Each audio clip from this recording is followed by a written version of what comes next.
In a quiet hallway of the computer science department, two young minds cross paths for the first time, and no one in that moment could grasp the restlessness hidden behind that meeting. Larry Page, a quiet, deep thinking student from Michigan, enrolls at Stanford for his PhD, and on his campus tour, he's paired with Sergey Brin, born in Moscow, a sharp tongued, opinionated research scholar with a habit of arguing over everything.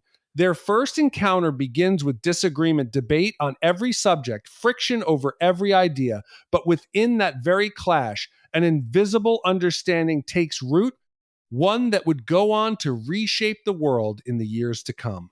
The internet of that era was a chaotic, sprawling jungle, millions of web pages, no order, no reliable way to find what actually mattered. Larry and Sergey's curiosity fixes on a strange question.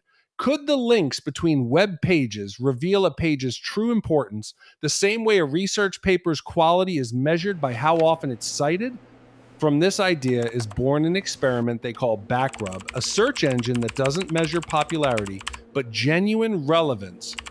Inside the walls of a Stanford dorm room, staying up night after night, wiring together cheap hardware, the two build an algorithm that would later be named PageRank.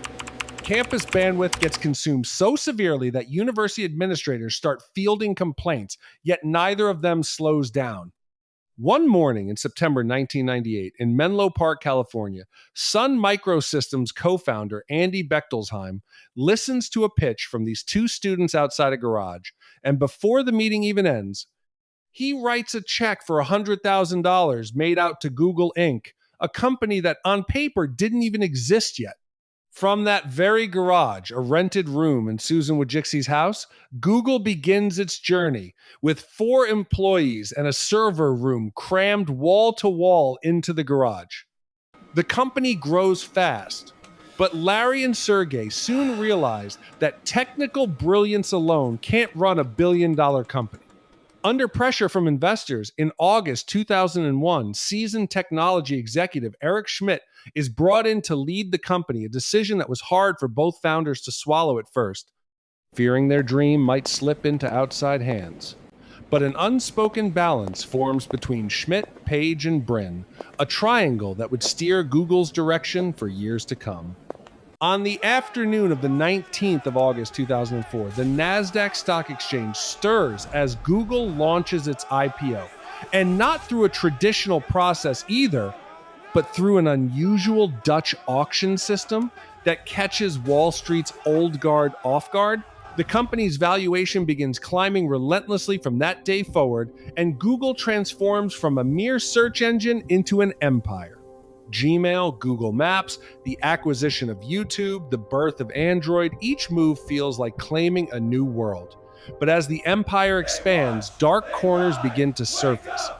Questions arise around user data, privacy advocates accuse Google of building a surveillance machine, and European Union antitrust regulators start weaving a web of investigations around the company. In 2011, Larry Page returns to the CEO's chair, trying to steer the company in a new direction. But beneath the surface, tension is brewing a rapidly swelling corporate structure. Projects scattering in every direction, and investor anxiety that Google's core business might get buried under the weight of other experiments. To untangle this, in August 2015, a historic restructuring takes place. Google is placed under a larger umbrella company named Alphabet, and Larry Page and Sergey Brin gradually step behind the curtain. During this period, the influence of one man keeps growing, someone who started out in Chennai, India, and had now risen to one of Silicon Valley's most powerful seats, Sundar Pichai.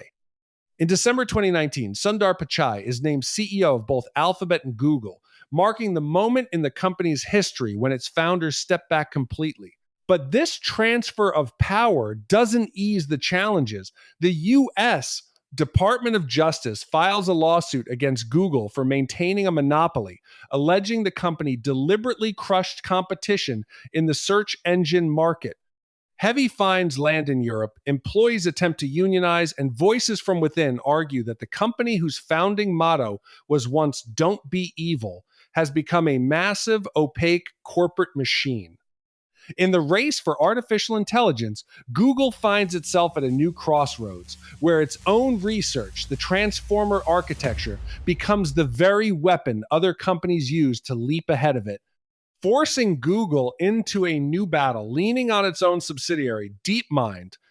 Today, after more than 2 decades of this journey, the company born in a college dorm room has burrowed so deep into the daily lives of billions of people that its every decision, every shift in its algorithm sends ripples through information, economies, and the global balance of power, and the question still hangs unanswered.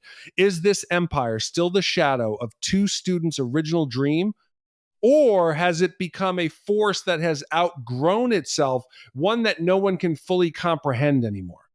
If you want to see more documentary videos like this, please like and subscribe to the channel.